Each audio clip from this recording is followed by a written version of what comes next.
ایک نسل جو کہ بے تحاشا دولت کماتی ہے اور جب یہی دولت ایک سے دوسری نسل میں جاتی ہے تو وہ اسے ضائع کر دیتی ہے، یہاں تک کہ فقیر ہو جاتے ہیں۔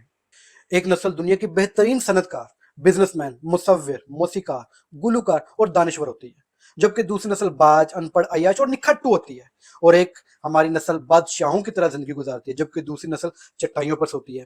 ہماری ایک نسل سونے کے نیوالے کھاتی ہے، جبکہ دوسری نسل ایک ایک لقمے کو ترس جاتی ہے۔ ہماری ایک نسل فنکار ہوتی ہے، جبکہ دوسری نسل بے ہنر اور بے فن ہوتی ہے۔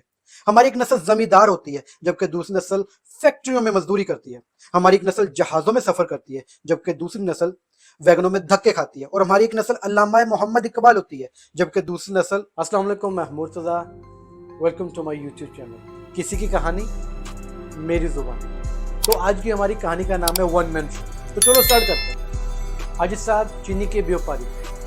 حاجی صاحب نے اپنی زندگی کا آغاز ایک پانڈی یعنی کہ لوڈر کی حیثیت سے شروع کیا۔ آج سے تقریباً کوئی 48 برس پہلے حاجی صاحب نے تقریباً کوئی 10 چینی کی بوریوں کو ادھار لیا اور ایک تھڑے پر رکھا۔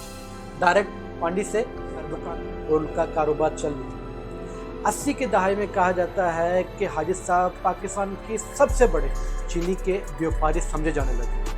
حاجی صاحب کی دکان سے جس وقت سب سے پہلی بوری جس قیمت پر نکلتی تھی وہ قیمت پورے ملک میں چینی کا ریٹ ہوتا۔ حاجی صاحب کا مینیجر ڈیلی بیس پر بوریاں بھر بھر کر نوٹ بینک لے جایا کرتا تھا۔ حاجی صاحب 1990 میں انتقال کر گئے۔ انا للہ و انا الیہ راجعون۔ حاجی صاحب کے 4 بیٹے تھے اور وہ اپنے چاروں بیٹوں کے لیے بے تحاشا دولت اور بے تحاشا جائیداد چھوڑ کر گئے۔ زمانے نے دیکھا کہ 2006 میں 1990 کے بعد جب ان کا انتقال ہوا، تقریباً کوئی 16 سال بعد ان کے چاروں بیٹے فٹ پاتھ پر کھڑے تھے اور کہا جاتا ہے کہ ان کے پاس راولپنڈی سے اسلام آباد جانے تک کا کرایہ نہیں ہوتا تھا اور وہ یوٹیلیٹی اسٹور کی لمبی ساری قطاروں میں کھڑے ہو کر سستی چینی خریدنے کا ویٹ کر رہے ہوتے تھے۔ حاجی صاحب اور ان کی اولاد پاکستانی جینیٹک پرابلمز کی ایک ادنا سی مثال ہے۔ ہم لوگوں میں جینیاتی خامی ہے، ہم لوگوں میں جینیٹک پرابلمز ہے کہ ہماری ایک نسل کا ہنر، سکلز، ورثہ، تجربہ دوسری نسل میں منتقل ہی نہیں کر پاتے ہیں۔ ایک نسل جو کہ بے تحاشا دولت کماتی ہے اور جب یہی دولت ایک سے دوسری نسل میں جاتی ہے تو وہ اسے ضائع کر دیتی ہے، یہاں تک کہ فقیر ہو جاتے ہیں۔ ایک نسل دنیا کی بہترین صنعت کار، بزنس مین، مصور، موسیقار، گلوکار اور دانشور ہوتی ہے، جبکہ دوسری نسل باج، ان پڑھ، عیاش اور نکھٹو ہوتی ہے۔ اور ایک ہماری نسل بادشاہوں کی طرح زندگی گزارتی ہے، جبکہ دوسری نسل چٹائیوں پر سوتی ہے۔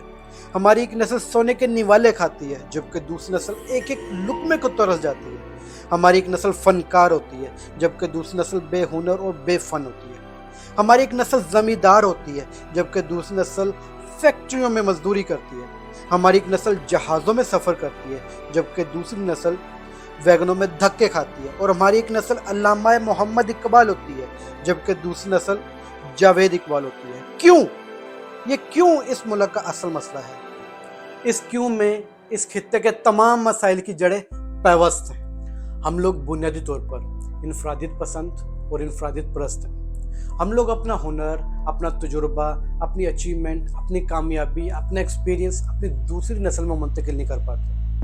ہم لوگ ادارہ بنانے کی قابلیت اور اہلیت پیدا نہیں کر پاتے ہیں۔ ہم لوگ اپنی کامیابی کو کسی بھی کمپنی کی شکل میں دے نہیں پاتے ہیں۔ ہم لوگ اصل میں ون مین شو ہیں۔ ہمارے تمام ادارے، تمام دفاتر، تمام فیکٹریاں، تمام کاروبار کسی ایک شخص کی ذات کے ارد گرد گھومتے رہتے ہیں۔ وہ شخص کسی دن چھٹی کر لے یا کسی کام سے ملک سے باہر چلا جائے یا بیمار ہو جائے یا خدا نہ خواستہ انتقال کر جائے تو اسی دن وہ پورا ادارہ، وہ پوری امپائر بیٹھ جاتی ہے، وہ پورا کاروبار تہس نہس ہو جاتا ہے۔ جبکہ اس کے مقابلے میں دیکھا جائے یورپ، امریکہ اور مشرق بعید کے لوگ اپنا ہنر، اپنی ٹیکنیکس، اپنی تجربہ، اپنی قابلیت، اپنا اعتماد، اپنی دولت دوسرے لوگوں میں منتقل کرتے ہیں۔ وہ اپنی اگلی نسل کو بہت زیادہ پیسہ دینے کے ساتھ ساتھ ان کو اعتماد، ہنر اور قابلیت بھی اس میں منتقل کر دیتے ہیں اور ان کے مرنے کے بعد بھی یہ ادارے قائم و دائم رہتے ہیں۔ آج آپ اگر مثال کے طور پر بل گیٹس کو اس کی کمپنی مائکروسافٹ سے نکال دیں تو آپ یقین جانیے کہ اس سے اس کمپنی کو کچھ فرق نہیں پڑے گا۔ وہ اگلے 100 سال تک ویسے ہی ترقی کرتی جائے گی جیسے وہ آج کر رہی ہے۔ مغرب میں لوگ ادارے بناتے ہیں، وہاں پر شخص کی بجائے ادارے کی حیثیت اور اہمیت ہوتی ہے۔ اور اسی کے نظام کے اوپر وہ اپنی توجہ دیتے ہیں، اسی کے سسٹم کے اوپر وہ اپنی توجہ دیتے ہیں، جبکہ ہمارے ہاں ہزار ملازمین کے اداروں کو صرف اپنی ہاں اور نہ میں چلانے کی کوششوں میں لگے رہتے ہیں۔ وہ پورے کے پورے ڈپارٹمنٹ کو اپنا غلام بنا دیتے ہیں اور ان کے ساتھ مزاروں جیسا